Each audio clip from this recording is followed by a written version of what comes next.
Hello, I'm Toycat, and the English local election results are now fully in. We have the Reform Party clearly in first, the Liberal Democrats in second, and then the two biggest parties in third and fourth. This is of course an unprecedented win for the Reform Party and an unprecedented loss for the Conservatives, but it's also bad news for the Labour Party, who lost 186 councillors, some of whom went to the other left of centre parties, and some of whom went to the Reform Party, which seems crazy, right? That some people who would vote for a left of centre party have now moved to the furthest right of centre party, but it's actually kind of proof that the immigration issue has become so dominant that it's actually starting to take votes from the left wing. This seems kind of shocking, but the point I'd like to make in this video, as tricky as it may be, is that actually being anti-immigration should be, and traditionally has been, a left-wing stance, and I want to prove that by showing you the response from the Prime Minister, Keir Starmer, as well as the actual polling that has been done on Reform UK voters, because despite being a right-of-centre party in quite a few ways, in terms of economics, there are actually very few people who seem to think that way, at least in this party, and let's prove it, starting with Keir Starmer's statement. So obviously, he just suffered a huge loss, and interestingly, he starts this article that he's written for The Times by saying that, obviously, a lot of prime ministers would just use the same old excuses, blaming low turnout or saying this is just what happens in the midterm, but he's not going to do that, and instead his response is, I get it. And he wants to, basically he reiterates that he wants to fix things, but what's notable is that when he's saying that he wants things to be fixed, he clarifies 3 things that he wants to do for you and your family. One of those is more money in your pocket. Obviously, the economy is the most important thing to so many people. Having money is great. Lower NHS waiting lists, that's our second holy grail here in the UK. You know, we pay $300 billion a year for healthcare and a lot of people can't access it, so being able to would be really great. But then the third issue of 3 that he mentions is lower immigration numbers. In response to this election, Keir Starmer has doubled down on lowering net immigration to this country, and that is hugely interesting. And a lot of left-wing people are like, oh, this is crazy, there's just another red Conservative party now, I can't believe they want to lower immigration. And obviously that's the response from some people living, a certain type of Labour voter, but a lot of Labour voters are, pricking up their ears and going, what's happening here? And the reason for this is that a lot of people who now vote Conservative but have traditionally voted Labour is probably this single issue alone. In fact, at the polling that's been done by Appellate advisors on actually the economic stances of Reform UK voters is kind of interesting because even though the party is normally described as right-wing or even far-right because of its stance on immigration, it's actually been proven that on economic issues, Reform UK supporters are relatively left-wing. Here are the findings that they put out. 67% of Reform UK voters says that services such as water, rail and energy should be run by the public sector, compared to 57% from the general public. 69% of Reform UK voters said that foreign ownership is a bad thing, compared to 47% for the general public. Okay, you could say that that's an extension of the anti-immigration stance, but most interestingly, 68% of Reform UK voters say that big companies in Britain pay too little tax, compared to 63% for the general public. So the average Reform UK voter is more pro-nationalisation and more pro-increasing taxes on businesses. These are 2 left-wing stances, right? And so really, if you think about it, the Reform UK party has picked up a hugely left-wing social issue that has become a right or far-right issue, but interestingly, they have also picked up these left-wing supporters, and this is why they comment on the idea that Nigel Farage's recent embrace of left-wing economic language appears to be resonating with voters and could win over a significant number of Labour voters. This is basically what is happening. The Reform UK party has become the gateway for people who, wouldn't vote for a right-of-centre party normally, but would like to vote for this one, and this is something that I think is beyond fascinating. Why and how is this happening? Well, let's dive into the immigration issue, shall we? I think that the simplest way to... There's lots of ways we can describe why immigration should be left-wing. We can do so with the simple, horseshoe idea that, oh yeah, well, the right and the left wing love the same thing, right? I mean, if you think about it, if you're on the far left of the spectrum, you love Russia, but you love Putin because maybe he wants to restore the USSR.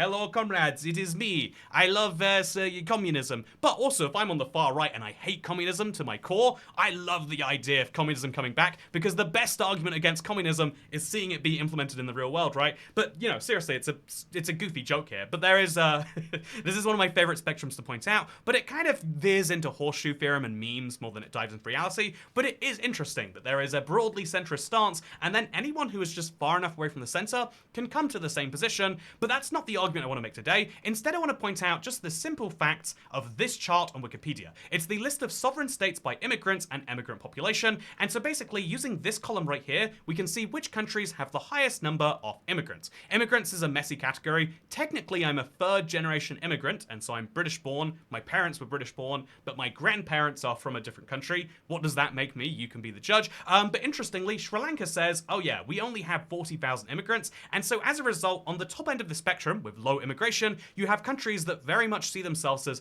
ethnically formed first. I am not Sri Lankan unless I give up my right to be British, because you are either Sri Lankan or you are British. What do you mean you can be both? No, you can't, you idiot. Whereas countries on the low end of this list, I'm not going to jump all the way to the Gulf states at the bottom, because by the time you get to like literally the Vatican City, or you get 100%, but the Gulf states like Qatar, the UAE, I'm sure we'll see Bahrain on there too. These states basically have a stance of, well, you can come and live here as a non-citizen. Some people call it modern-day slavery, but you're not getting any voting rights. And the right to leave the country is also something we're going to hold because you are here for our benefit. So that's basically the only way that any country at this high end of the spectrum can make it work. Kuwait is there too. Some of these countries, the only countries that aren't that are micro-countries, literally the Holy See, Monaco, Liechtenstein, Andorra, and even these countries mostly have immigrants that are from neighboring countries, right? So you effectively have to, on the high end of the immigrant spectrum, say, yeah, there are real citizens and then there are fake citizens. And on the mid end of the spectrum, around 30%, this is where most countries lie. You got Canada at 23, you got New Zealand at 28, we got Australia at 30, and the US is sitting somewhere in there, I would assume. Let's find the states. The United States are sitting, man, there's a lot of countries of states. The United States have Where's the United States? At 15.2, interestingly quite low actually, relative to what I was expecting. Lower than the United Kingdom, quite interestingly there. The United States, but if we look at the countries that are about 20 or 30, you effectively have to say, yeah, we are a country of a certain size. We can't just say that you can come here anytime, so we are going to pick immigrants based on who contributes the most economically. This is actually quite smart, but it has the secondary effect of saying that the value you bring to a country as a citizen, at least for 30%, and therefore by some extension for the other 69% too, the value you bring to Australia or New Zealand or Iceland or Ireland or Canada or Belgium, the value you bring to these countries as a citizen is your economic value, because that is the filtering method we've used for 11 million British people or 16 million German people. That's really high, right? I think by total number of immigrants, that's got to be like... Let's see who's at the very top here. You can see that the US has the highest number, okay? And then Germany, I think the US is maybe the one country on Earth that could afford to say, anyone who wants to move to a rich country, you can come in. It would still probably swamp them and be bad for them. But all of these other countries have to say, okay, we're going to filter you by some mechanism. And the mechanism we've broadly tried to use is economic value. And that is a bad thing if you're a left-wing, of course, for a country to start defining itself as your economic value is your overall value. But it's also bad for the welfare systems that many people like. Because once you get to the point where 1 in 6 people living in your country is from outside of it, then the idea of having welfare systems based on the idea that, well, if you didn't pay into this system, at least your parents and your grandparents did, we're all paying into this collective social safety net, sorts of start to fade away. I mean, if you are someone who has just moved into the UK, the stats here, by the way, say that statistically, I said 700 million people moved into the UK last year. I obviously meant 700,000, but 700,000 people have just come into the UK, and if you do not restrict their right to, if you don't effectively say in some way you are a second tier, member of this country, then 700,000 people can access benefits and indeed healthcare.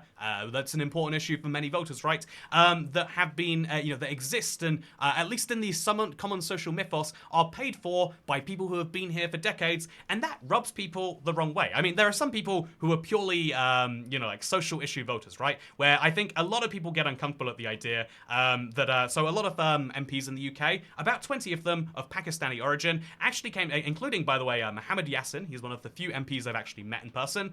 Very good at campaigning, very practical politician, I would say. But basically, the campaign launched by this guy called for better air links to the city in Pakistan because British Kashmiris were put off from visiting because of the 80-mile drive from Islamabad. And so the issue, they are calling for a brand new airport to be built in Pakistan. Meanwhile, they're against a expansion of the airport we have here, saying that's bad for the environment. But a new airport in Pakistan that benefits, literally just Pakistani diaspora, that is very important and must be done. And that is, again, I think it's literally nuts. Half of the MPs are against Heathrow's plan to build a third runway in London. London, but it's something that I think brings people on this like social level of like, oh, these are people, you know, like one of the nice things about having a country where you say, again, like at the top of this list, you can be French and also be, you know, Chinese. You can be British and also be Iranian. You know, you can be German and also be a Pakistani. However, once you start saying that that is fine, and that's actually like, I think one of the most tolerant and broad good things about our society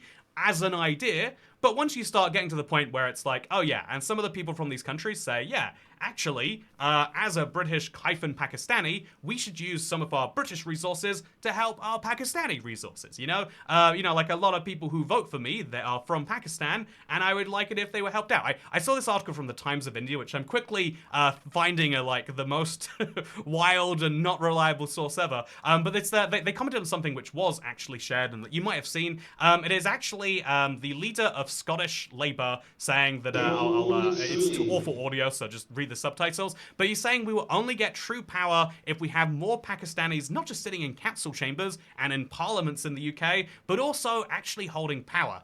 This is something that, again, like literally standing in front of a Pakistani flag, the leader of Scottish Labour, that, you know, what should be trying to lead Scotland is instead, trying to talk about how the South Asian community are not just going to be able to decide which children their schools go to in the UK, but also what is taught at those schools, which is shocking, right? I think a lot of people go, oh, that's weird. Imagine, I feel like it would be deeply controversial for a group of British people to set up in Pakistan and to do the same, right? Like a lot of, maybe you'd argue we did that 80 years ago or whatever, but like the point is that is something that makes lots of people feel uncomfortable on a social level.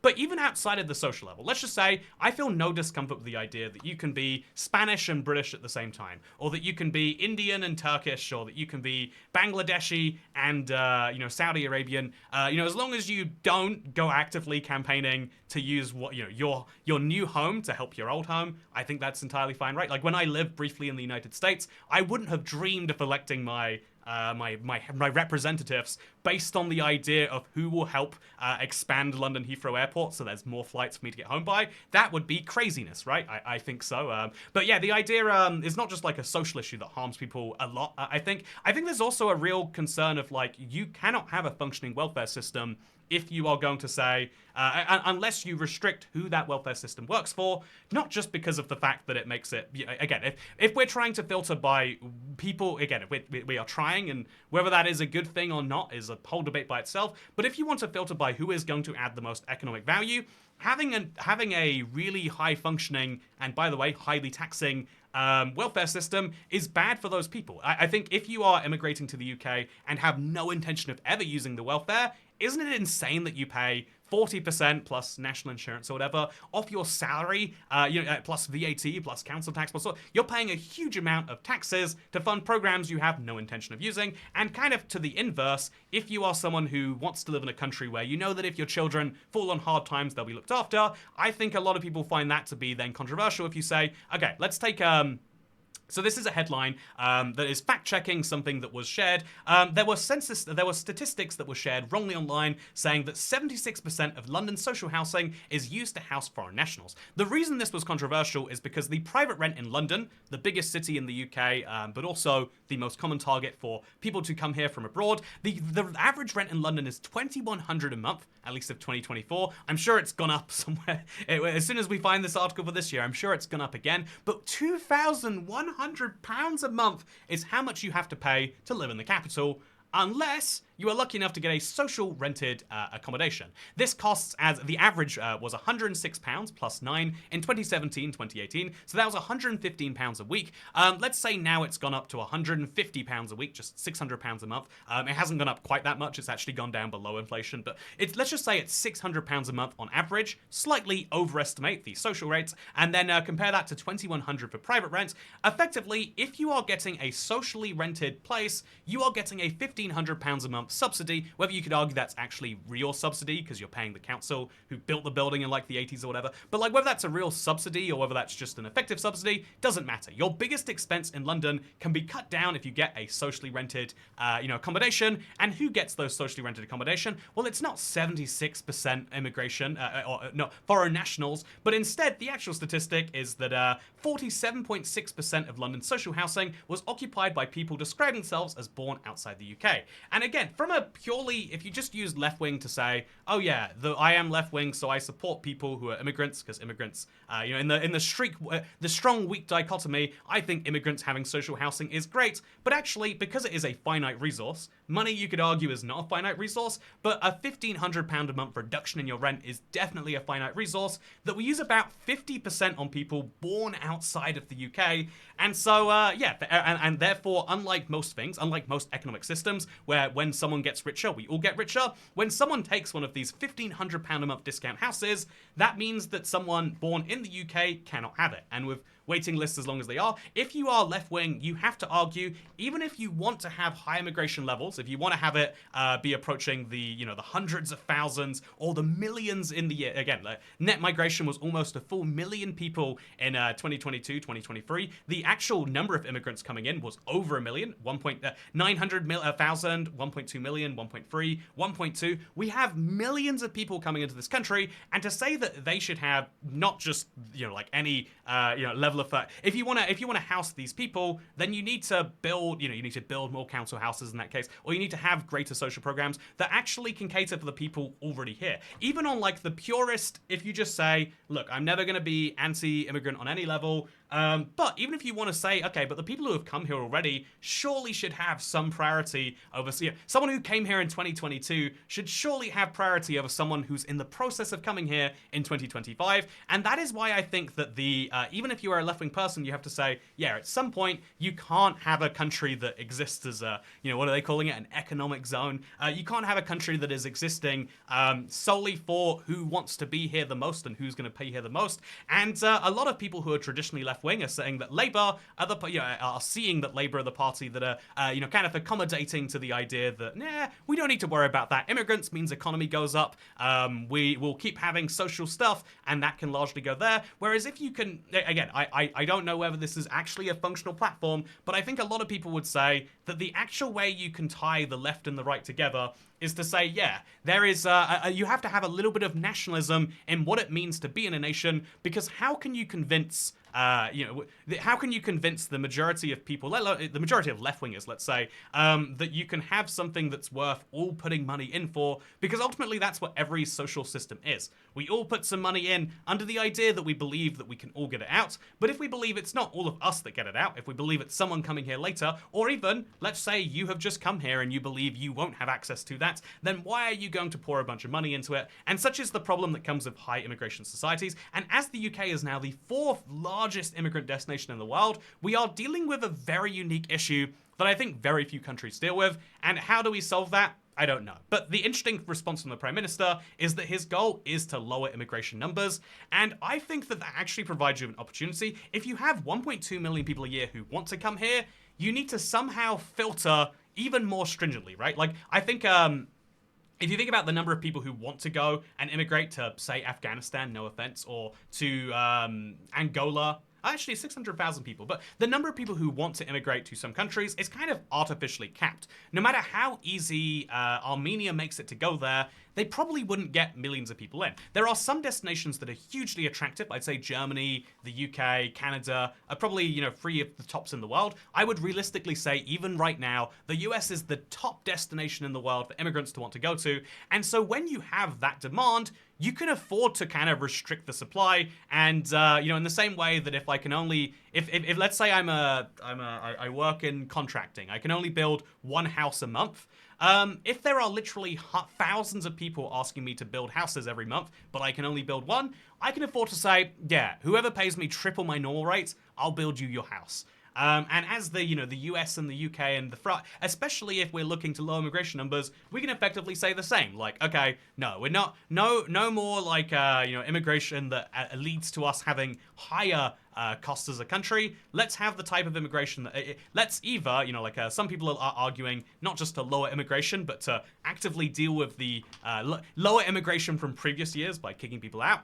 Whether that's a solution or not is something up for debate. But I think that both the left wing and the right wing should be agreeing on this idea that, like, look, you can take this idea that we have a nation that is made of people from here and has the social programs and the NHS and all that stuff, But also you can take a little right-wing flair into it and say, and the way that we should decide that is based on who would be a best fit here. And I think that that is something we could afford to stringently do if we're the destination for literally tens of millions of people. That means that there are probably tens of millions more who want to come in. What if we had some higher quality immigration? That's the easiest solution, right? What if we were the builders who said, actually, we can charge you triple? And is that the plan in the UK? I don't know. I think there's a really interesting struggle in, like, what do you actually do? I think that, you know, like, either you've got to say that, or you can go the exact opposite level. We can become a Gulf state country. These are hugely rich places, and they do it by saying, when you come into the country, you have no rights. You are here to work, and you are here to provide for our country, and, I don't know, like, look after our Cheesecake Factory guests or whatever. I'm pretty sure there's a Cheesecake Factory in Dubai. You know, let me fact check myself right now.